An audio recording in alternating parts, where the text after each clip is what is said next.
Next presentation is implementing MIPI C-PHY, unique properties of the MIPI C-PHY physical layer and the system level benefits and values for cameras and display interfaces, being presented by none other George Wiley of Qualcomm.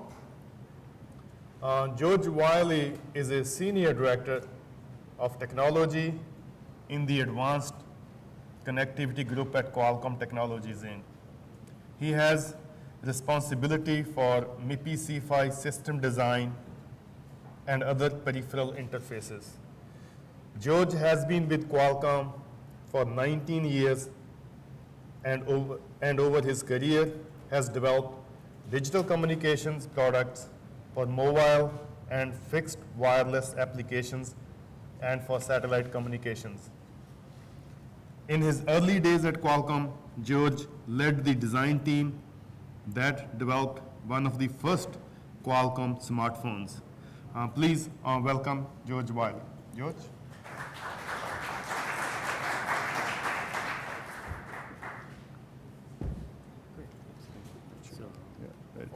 Yeah, and click. Okay, thanks. Yeah. Hello, everyone, and thanks for attending. Really appreciate that.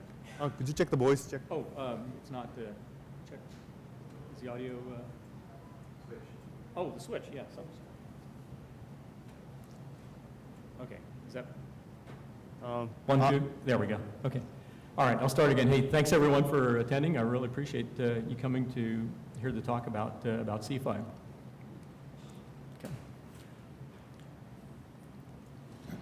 So if you saw the talk earlier by Mohammed, I guess this is the best way to characterize it. Is at first glance, probably C-PHY is a bit unusual. So we'll try to take away some of the mystery behind C-PHY. So the talk today, it's going to kind of cover a large gamut of areas. So first of all, we'll give a brief overview of C-PHY. Which we had an overview before, but we'll kind of just touch very quickly to have a summary. Next up, then we'll have a kind of a potpourri of different topics about C-PHY, and these are different tidbits about C-PHY. They're things that probably are beyond the scope of what's in the specs, the MIPI specs. And it will kind of explain why things are the way they are. So it might seem kind of a random mix, but there's a plan, and we'll talk about that. Next, then, we'll talk about benefits of C-PHY for camera and display. Talk quickly about some C-PHY applications, and then the roadmap within MIPI. Okay, so now for the quick overview. All right, so in Mohammed's talk, there was we saw a picture of Will Smith from the movie Men in Black, one of my favorite science fiction films, and he had the neuralizer, and the purpose of the neuralizer was actually to make you forget, and I think he was to forget encounters with space aliens. So I hope you didn't forget what Mohammed said, because this is actually going to follow on, and this talk will be based a lot on the information that Mohammed had in the introduction to C-PHY that Mohammed gave. So just briefly, again, C-PHY it's built on a trio instead of a differential pair, and so this diagram shows the kind of a lower, deeper dive into the transmitter. There are 3 independent outputs, and the signal is received differentially by 3 differential receivers: A minus B, B minus C, C minus A. If you look at the voltages single-ended, there will be in each unit interval there will be a high, a mid, and a low. So no 2 outputs are ever at the same state. So there then would be 6 possible ways that you can drive the wire states. If you look at if you're then at the receiving side and look at the A, B, and C in the form of A minus B, B minus C, C minus A, there's you'll see a 4-level eye diagram, which is quite a bit different than a differential eye diagram. So then these lanes can then be clustered, this trio, or it's actually formally defined as a lane in the MIPI spec. The lanes can be clustered together into groups called a link. So a camera link might have 2 or might have 3, could even have 1 use one lane, or even more than 3. And then there were, remember, as Mohammed described, there were these layers, right? So there's the communication over the channel, so this would be the channel. What's sent over the channel are these 6 wire states. And then there was the encoding, so there was a transition at each symbol, and remember it was the transition from one wire state to the next was what defined the information that's sent. And so that information, that's the symbols. So the symbols can be 1 of 5 values. Then we take 7 symbols together and put those through the mapper. And the map, well, there's a parallel to serial. So we take that 7 symbol group and we put that through a mapping function, and then we'd get a 16-bit word from the mapping function. And that 16-bit word is then what goes up to the protocol layer for transmission and reception of information. Okay. So just to maybe reinforce this, okay, again, there are 6 wire states. And this is a state diagram that actually shows the wire states in state diagram form. And remember, there was the symbols are defined as a flip, a rotation, a polarity. So a flip is if you are in one, actually let's start with the polarity. So polarity is if you go from an inner state to an outer, or an outer to an inner. Rotation, going clockwise is a 1, counterclockwise is a 0. And a flip is if you are in one state and just invert the state of 2 of the wires. So this is just a different representation of the different wire states in the state diagram form that maybe makes it easier to visualize. Along the arcs, this is something you might want to look at after the talk. These are actually the symbol values that are represented by a transition from one wire state to the next. Okay. Again, there are 16 bits then that are, to send 16 bits, it requires 65K states. When we group 7 symbols together, it's 5 to the 7th power, 78,125 states. So there are 12,000 states left over. So there's a tiny bit of information that's wasted, this 0.0362 bits per symbol. Not very much, but it's a little bit. But it turns out that goes to really good use, and we'll talk about that a little bit later. One of the uses is, for instance, the sync word. There's the post sequence at the end of the burst. This is maybe in block diagram form. It shows the diagram in block diagram form that we saw on the first page. Okay, so that's everything that we saw in the last 45 minutes, all summarized into probably 4 minutes. So, all right. Okay, so now let's talk about shift a little bit, unique properties of the physical layer. So there are a number of things, again, that I mentioned that are not, we'll talk about kind of why things are the way they are. These are things that you probably won't find in the spec. So get a little bit of perspective of why we made it this way. So the topics that I'll talk about, it might seem like we're jumping around a little bit. So this is almost a state diagram of the talk, in a sense. And the reason to talk about some of these things in the order that we'll talk about them, is that we'll actually build on certain topics. So for instance, we'll want to look at the burst structure, the comparison with D-PHY, then before we talk about the mapping, then before we talk about the triggered eye and the clock recovery concept. So they kind of need to go in order. There are some topics that can kind of stand alone. But if this is kind of the reason behind the ordering of the talk. Okay, so let's dive into the first one. So talk about MIPI C-PHY and D-PHY and how they're similar. They're actually similar in a lot of ways. Very close cousins. Actually, C-PHY began as, we actually talked about it as being an extension of D-PHY. And so how are they similar? The documents actually are the same. The very first C-PHY specification was actually created, the MIPI specification was actually created from the D-PHY specification as a template. So you'll actually even see the same section numbers correspond, the C-PHY section numbers and D-PHY section numbers correspond almost exactly. There's an LP, a low power mode, in both C-PHY and D-PHY, and that's really identical. Although C-PHY has a third wire that doesn't do much, but it's, for the most part, the low power modes of both specs are the same. The channel models, so there are some, in both specs, Chapter 8 defines, both C-PHY, D-PHY spec, Chapter 8 defines the characteristics of the channel. And those are very, very similar. In fact, the channel loss specs are exactly the same. The PHY protocol interface, so there's an annex in both specifications that define the interface between the PHY and the protocol layer. And those are very, very similar as well. So, in fact, if you're implementing a dual mode PHY, then that's very handy. Actually, even the language used in that spec is very similar. The high-speed voltage levels are pretty similar. They're a little bit higher levels in D-PHY, in C-PHY rather. And things that are different, of course, the high-speed encoding is totally different, as we've talked about before, right? We use the three-phase encoding versus source synchronous data and clock, so that's completely different. And of course, then the timing specs are completely different as well. Okay, so here's a diagram that shows the global timing comparison between C-PHY and D-PHY.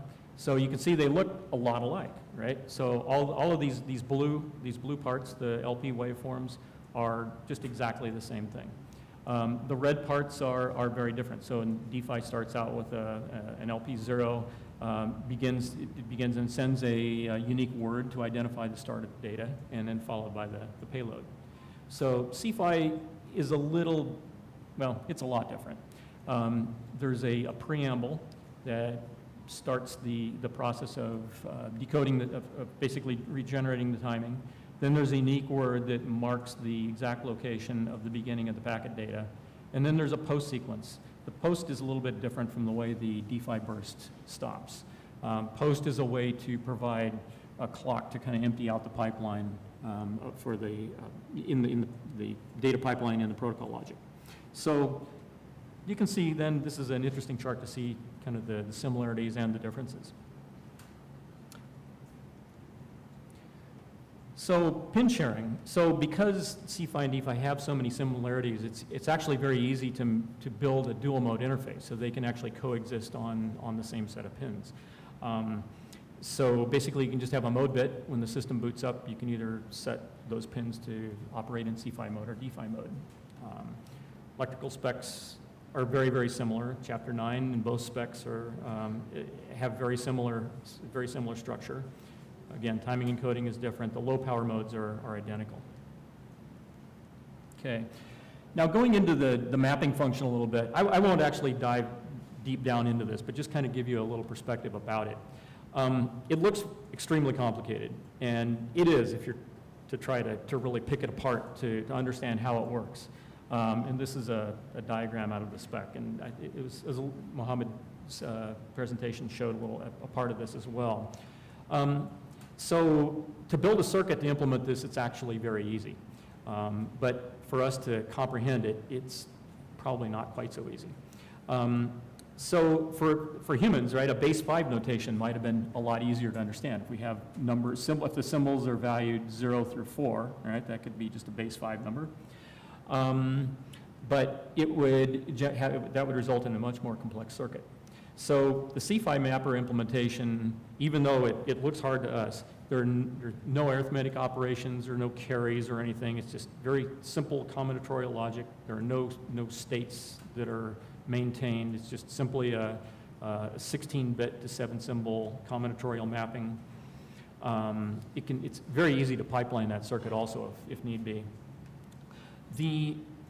The spacing of there is some trickiness in the way this table is set up. The spacing between the unused code words there are some really nice properties about that, and we won't go in that today because it's really complicated. But maybe that'll be a topic for DevCon next year. I don't know. So the MIPI spec has actually an implementation example. And it's just very simple, a table lookup and a bunch of muxes, and that's all that is required to implement the mapper. So the message here looks difficult, but it's really easy to implement. So you can plug this table into your, basically they could just plug this table into logic synthesis and have it create the RTL for it. Okay, so why the mapper?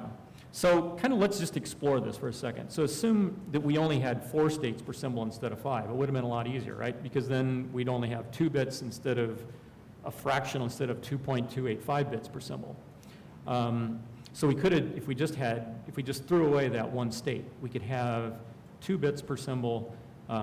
We could accumulate 8 symbols, that'd be 16 bits, or even just 4 symbols and generate 8 bits, and it would be really easy. Then we wouldn't have any of this complicated mapping stuff. But there would have been a lot more unused states. And what the result would have been is that we would have basically wasted a lot more information. There would have been about 0.32 bits of information lost per symbol. So we can take advantage of that and actually increase the link capacity by about 14% by having a mapper, and the mapper is just a digital circuit. So it's really a good trade-off to have the mapper. Okay, now stepping in a little bit to, this is starting to get a little bit more technical about the concept of the triggered eye. So C-PHY, as Mohammed was talking about, remember it had, there was 100%, there's 100% transition density. So the clock can be recovered very easily from transitions in the data signal. And so the specification of the eye diagram in the C-PHY spec is created kind of in a manner that represents the way you would recover the clock and sample the data. So before we get into the eye diagram, it's kind of interesting to look at the nature of the transitions. So in the state diagram we saw in the very beginning, there was 6 states, the plus x minus x plus y minus y and so on and all, and there were like 30 transition arrows that went between all of those. So the transitions that are shown on the right are actually 5 of those possible 30. So from every state, these five characteristic transitions are mirrored for all of the 6 states. So of these 5 possible transitions, there are actually 3 different categories. There's a triple transition, a double transition, and a single transition. And what is a transition? So if we're looking at the differential receivers, A minus B, B minus C, C minus A, then the outputs of those differential receivers can either one of those can change, 2 can change, or 3 can change. And so this is kind of a representation of that, of what the differential receivers see. So let's take, for instance, a single transition example. So in this one, only the C minus A changes, and A minus B goes from a strong 1 to a weak 1, and B minus C goes from a weak 0 to a weak 0 to a strong 0. So this, and there's another one here that's mirrored in going the other direction. Now there's another type of transition would be a double. So in these 2 cases, actually 2 of the differential receivers change. And because if you really zoom in on this and see that the first transition is caused by a weak to a strong, it actually crosses the 0 point at about 1/3 of the way through the transition. And the strong to weak transition crosses the 0 point at about 2/3 of the way through its transition. So it's naturally, that second transition is naturally going to occur a little bit later. And so if you look at the eye diagram, because of these double transitions and sometimes even the triple transitions, we're going to see what looks like a lot of jitter in the transition. So we call it maybe transition jitter. But that's just a natural property of C-PHY. So that will make the clock recovery a little bit interesting, and we'll talk about that soon. So these multiple transitions can actually be amplified by the channel, by duty cycle distortion, by intersymbol interference of the channel as well. So this is just kind of a nice Visio diagram that shows ideal transitions, but when this is actually put through the channel and through imperfections in the system, this jitter can actually grow a little bit. Okay. So clock recovery. Clock recovery is easy because we have 100% transition density. So what is done is the very first 0 crossing at every symbol boundary is used to generate the symbol clock edge. So that is this trigger point here. And on the previous diagram, these trigger points right here And you'll notice that the trigger points actually are not always perfectly aligned. So there's, based on the symbol transition, there will be a tiny bit of jitter of that arrival time with respect to the ideal UI boundary. Okay, so what's done is we detect at the receiver, we detect the first transition, use that to generate a recovered clock edge, and then we ignore any subsequent transitions. So an example is this dotted orange one here. These colors, by the way, will correspond exactly to the colors on the right-hand side of the previous slide. So when you go to look at this offline, you can correlate that more easily. So the receiver clock is generated off this first edge. We ignore any subsequent edges so that we don't generate false clocks.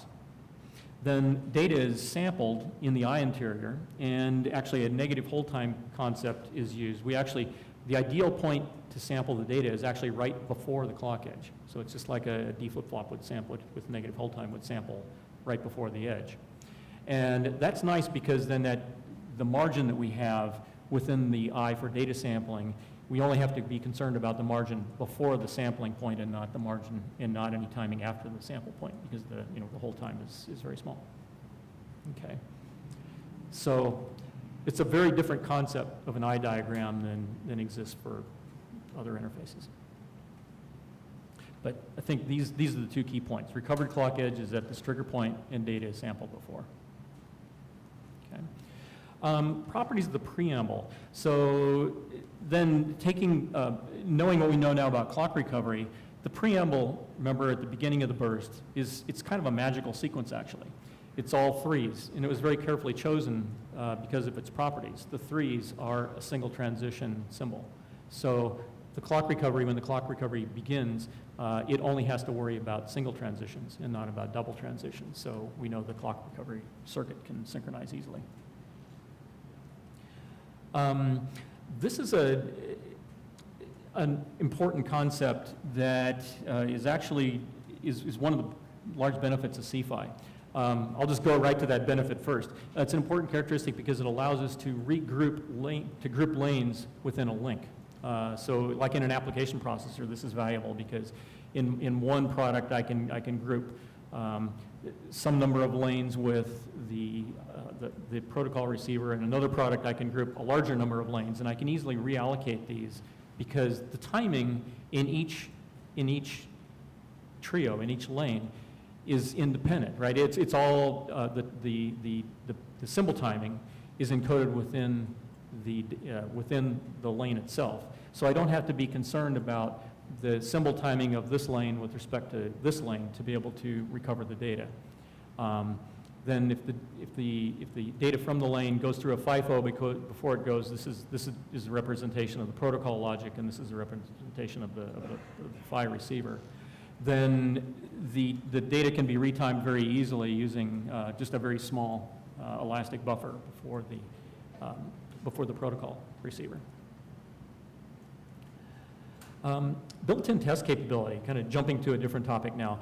One nice thing about the C-PHY spec is there's actually a lot of thought given to built-in test. And actually there are 19 pages in the spec that are dedicated to the built-in test function. Each lane, this is actually an optional capability. It's informative. It's not required that this be implemented, but it can be very beneficial. So there's a very detailed definition of this. Again, there are register definitions, PRBS. So the basic concept is instead of sending data from the protocol circuit, there's a PRBS generator that's defined, and we can send pseudorandom data out of the transmitter, and then there's a definition of a PRBS checker in the receiver so that you can actually do interop testing at the PHY layer very easily with this capability. The way this is set up is it's the reason you can actually interop and have things be very compatible is because of the very detailed definition. There's a detailed register definition of all the functionality, and it's there's a definition of registers per lane and also per group of lanes as well. Different test configurations. So it's interesting, the way to access these registers, there is actually no definition of the physical layer to access the test registers. So that can be completely decided by the system designer. What is defined is the offset, the register, the functions of the registers, the offset of those registers to a base address, and the definition of each bit, of course. So this is just an example. You can access the test registers. You know, it could be through JTAG, it could be through the I2C port, CCI port, for instance, in the camera. Yeah, maybe if it's a display driver, you'd use JTAG. Or they can be just in internal test registers. Or even the LP mode can be used. Okay. C-PHY, differential versus single-ended. We talked about this a little bit. It's the kind of an analogy is the story about blind men describing an elephant, and it depends on like how do you look at the interface? Is it so from the transmitting side? There's a little problem with the graphic here, but from the transmitting side, it looks very much single-ended, but at the receiving side, everything is differential. So I don't know. It's kind of neither, I guess, or maybe it's both. So it's whatever you want to call it. But it has definitely properties that are different from what we conventionally think of. One thing that maybe might not be thought of so much, but could be very important in actually system implementation is the concept of a common mode filter. And I'm showing a D-PHY common mode filter here because there's a huge market for the common mode filters for D-PHY interfaces, and I think the concept is a little bit more easily understood. So I'm going to show this first. So a common mode filter, what we want to do is we want to not attenuate the differential mode signal, but we want to attenuate the common mode signal so that we don't emit and so that the PHY interface doesn't, for instance, doesn't jam the radio in a wireless device. So the magnetics of this is such that the core, the windings are wound around the core so that the fields cancel for differential mode, and they don't cancel. They're constructed right for common mode, so components so that they attenuate that signal. So how do you do that for C-PHY? So now if you take that concept a little bit further, since C-PHY has this property of where the sum of all of the currents is 0. So if you actually build a filter that has the magnetics are such that all 3 signals pass through the windings around the core, then that same concept can be applied to 3 signals. And so these filters do exist. So it's just kind of a little strange that at first to think about how would you implement something like this, but you can just take the same concept of a differential mode, common mode filter and apply it to the 3 wires. Okay, C-PHY benefits. So we're kind of jumping into a different topic. Maybe this is a little bit more of the marketing side of it. So what are the benefits? So there are a lot of them actually for C-PHY. So the performance is good, right? You get about 2.28 times the signaling rate for C-PHY because of the encoding. And as a result of that and the fact that you don't need a clock lane, you can actually have fewer pins or fewer balls on an IC package. And it can coexist with the D-PHY interface as well. So flexibility, we talked about the flexibility of being able to reassign lanes within a link, and that's a huge one also, and that actually kind of ties back to reducing the number of total pins in a system. The power consumption is definitely an advantage also. So the Qualcomm simulations and measurements show about a 20 to 50% power reduction depending on the mode. Interference, you might be concerned about maybe kind of the single-endedness of the transmitter, and it turns out that it's very good, and also actually a big advantage that there's no clock lane, so there's no clock lane to emit. And again, the extensive built-in test capability is also an advantage. So this diagram is it shows an example of how maybe a number of these advantages all at once. So we just picked, for instance, if we have a clock and 4 data lines, and let's say, just so the math is easy, they all operate at 1 gigabit per second per lane. So the total throughput is 4 times 1 or 4 gigabits per second. So to have an equal number of bits per second, so this is a 4 gigabit per second length, then 2 lanes, two trios running at 0.875 gigabit symbols per second per lane provide exactly the same data throughput. So this is 6 signals instead of 10. Actually, the toggle rate is even it's fewer pins, and also the toggle rate is a little bit lower. And also there's no clock lane here to emit anything. And also the power consumption of these 6 signals is less than 10. So there are a lot of advantages to using C-PHY. The flexibility to reassign lanes, we talked about this some already. Here's an example of if you have 2 clusters of 9 pins, you can actually regroup some of these. So this lane out of this cluster can actually be grouped together with this link very easily, because at the protocol layer, these lanes can be multiplexed. Here's an example showing, I'm not going to go through every item here, but it's just a different, the point is that there are different configurations. This is what C-PHY v1.0 and D-PHY v1.2. This is what's, these are the PHYs that are defined in the CSI2 v1.3 spec, which is available now. For different camera resolutions, this is showing the bit rate per lane. This is the total sensor bit rate, the bit rate per lane for D-PHY, the symbol rate per lane for C-PHY. And it's showing actually that there can either be a pin savings, a speed reduction, and also there's a power reduction. So these are combined current savings of the transmitter plus the receiver together. And there have been also other data has been presented by other companies as well, at least for the transmitter side, to show the comparison. So this is kind of consistent. I think that some of the other points of comparison were about somewhere between 30 and 35% reduction. So you can see that these range within that range of savings. Another chart just basically comparing C-PHY v1.1 to v2.0. Similar kind of pin and rate savings here. Okay. I don't have a display chart, but the numbers work out about the same. For emissions, so the concern, there might be a concern about what about C-PHY as single-ended? Does it have more common mode emissions? So this is actually the result of a 3D electromagnetic simulation. We built a system, a model with a circuit board and a helical antenna. So this is to basically how a cellular antenna might be oriented on the board. So in this picture, there are 2 D-PHY lanes, and for the C-PHY simulation, there were I think there was 1 C-PHY or 2 C-PHY lanes. So basically, the bit rate of C-PHY was set to be about the same as the D-PHY bit rate. And what's important here is, so you can see the D-PHY clock lane is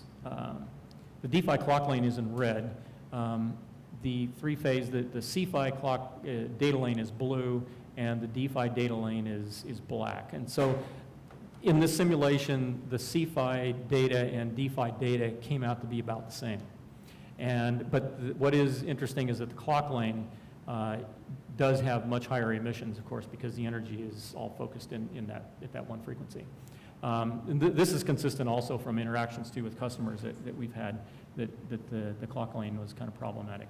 So there was another set of data that I wasn't able to include,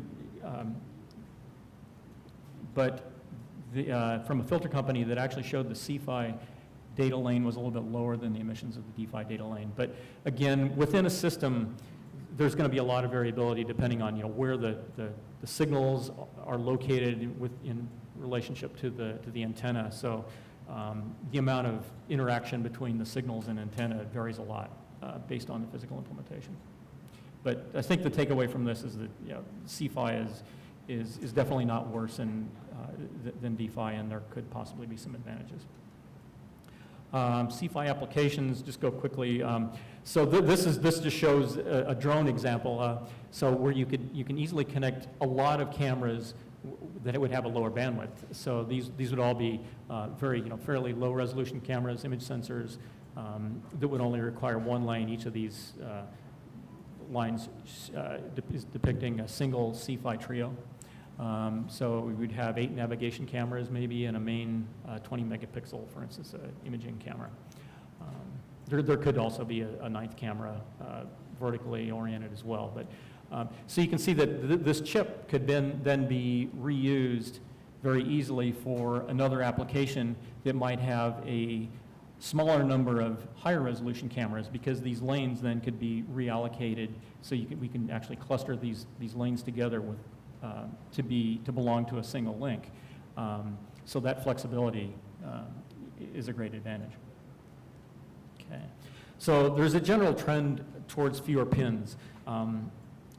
So presently, I think a lot of the MIPI lanes, the C-PHY and D-PHY products both, right? And in fact, our example out there too, we have the links are have groups of 10 pins or 9 pins for C-PHY. But we think there's going to be probably a trend towards fewer pins in a lane group. And so that then does bring an advantage to C-PHY, because then the overhead of the clock lane with fewer pins becomes even a larger factor and a bigger advantage for C-PHY that doesn't have the clock lane. C-PHY roadmap. So this is just real quickly the progression of C-PHY through MIPI. So in the 4th quarter of, I think it was October of 2014, we released the very first C-PHY spec, which was referenced by the CSI, the camera spec, by CSI2. Later then, V1.1 came out. That one's referenced actually by the display spec, the DSI2. We're presently working on a V1.2 spec. The target is about the end of this year. It's a project, so it's not, that's our target. It's not for certain, but that's what our thinking is. And this is just kind of a summary of just showing the features that are included. There's some version that's coming after that. That's an advantage of being a MIPI contributor member, is you have access to the development of the specs, of the up-and-coming generation specs. So it's continuing to evolve. Even there's work going on right now, and there's planned work on a MIPI generation of C-PHY following the one that's in work now. Okay, so quick summary. The C-PHY ecosystem, that's right. There are a number of different companies that are supporting C-PHY. There are application processor companies. So my company, Qualcomm, in fact, there's a demo out in the exhibit area that we're actually showing C-PHY on a Snapdragon 820. There are other companies, I'm pretty sure, that are also developing C-PHY. Image sensors, so Omnivision, Sony, I know there are others in development as well. Display driver ICs, they're in development. In fact, we're testing some right now too. Test equipment companies, a number of companies, Introspect, Keysight, these are alphabetical order, Keysight, Tektronix, the Moving Pixel company. And I apologize if any company I left out, but they're all supporting C-PHY with test equipment. Silicon IP, there are some companies that have actually announced C-PHY out in the exhibit area that you can see. As far as system components, the common mode filters, a lot of the major companies that make common mode type filters also make C-PHY filters, and also there are companies that make C-PHY switches as well. So the summary would be, I think the takeaway is that C-PHY satisfies all the key performance parameters, right? So it can reduce the number of pins, which has a direct impact on cost of the system. Architectural flexibility is huge and also relates back to cost. The performance is excellent because of the symbol coding. Power consumption is lower because of a number of the advantages, and it also has low emissions. So it's actually, another key point is that C-PHY is really suitable for all product tiers, and it's not really, shouldn't be thought of as just a high performance solution. So my company has actually injected that into the higher tiers first, because that's, the advanced technology goes there, and then it'll eventually propagate down to all the product tiers. So so think of it as it has advantages everywhere. And that's it. Thank you very much. Appreciate it.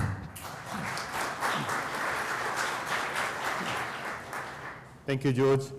Thanks. We do have a few minutes for questions. Jim?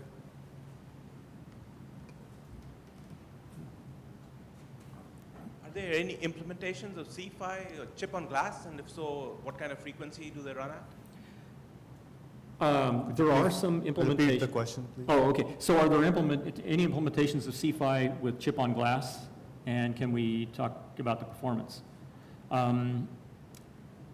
So there are some implementations. I can't talk specifically about them.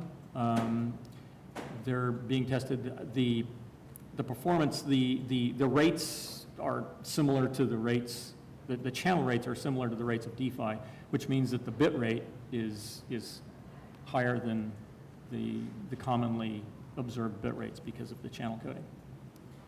So we'll typically see roughly a gigabit per second D-PHY, and it's about, maybe similar gigasymbols per second C-PHY.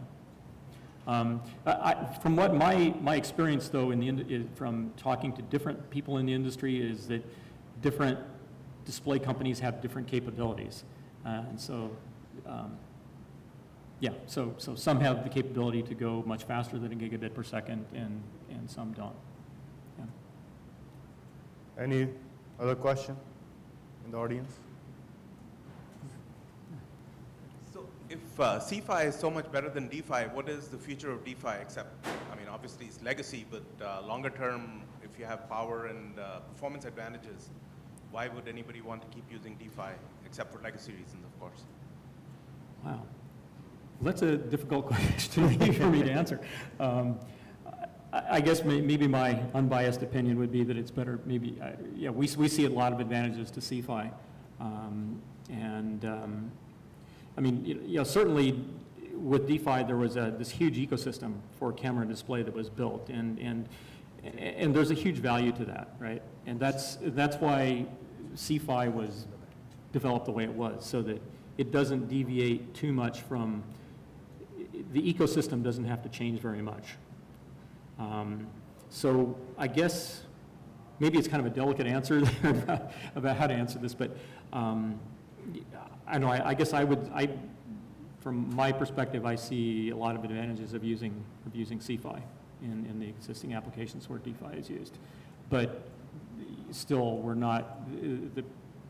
we don't want to deviate from the core protocols that are developed from that perspective. And probably, to be fair, maybe there are probably people from the D-PHY that have worked in the D-PHY subgroup that could probably answer the question about advantages of D-PHY that I might not be able to answer as well. Yeah, so. Question in the back there? Hey George, so I think you touched on this briefly, but there are no D-Skew symbols in C-PHY then, right? Because I think only other standard, I don't know too many, but SLVS EC I think has an embedded clock as well, but they have a D-Skew symbol on every lane. So could you describe on why there's no need for D-Skewing?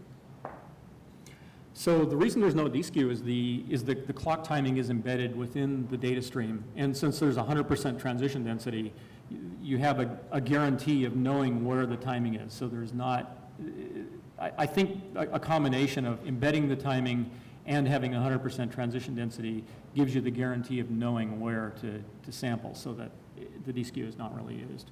There is other type of training that's being looked at for other things to optimize the performance, but specifically about D-Skew, that's the reason, those two. Okay. Any other question? I have a very quick one based on your talk and the ecosystem and customers. When can we say tear down on Google products with C-PHY interfaces? That's a good question. It won't be soon enough for me. So, C-PHY it's fairly new. The standard is, as you saw, the timeline. We have it, it's in the Qualcomm products, and we're seeing a lot of interest in the industry. So I hope soon. It's difficult to give an exact timeline, but there's a lot of interest. Yeah. One more question here, Jim, in the front.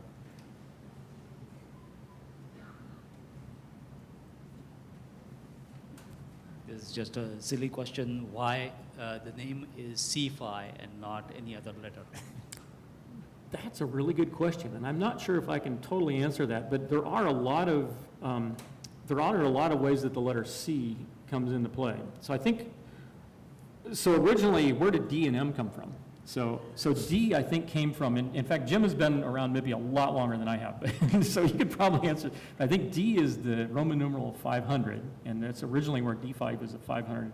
And then I think M-PHY was going to be 1,000, which now is not really that faster. So I think that's originally where, and then both of D and M evolved upward.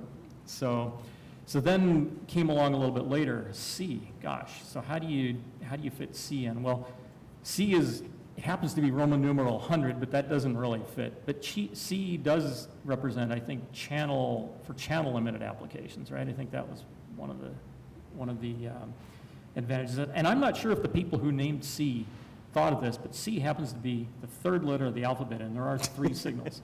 So maybe this just like a little hocus pocus, I don't know. And I don't know if there's anything else, but. I got a neighbor that can go to town on the numerology. Okay. No, that George remembers correctly. Way back, the MIPI roadmap conceived 2 high-speed serial PHYs. One at a lower rate, targeted around 500, like George remembers correctly. The next targeting a gig. And he's quite right, they both evolved. And the idea behind C-PHY, when that was presented, was it's got a lower toggle rate than either of those. And what's the next number under D in the Roman numbering system? Well, it's C. So we were sort of, we may give up on the scheme at some point. It might be stretched beyond its metaphorical limit, but yeah, I hope that sort of fills in some background.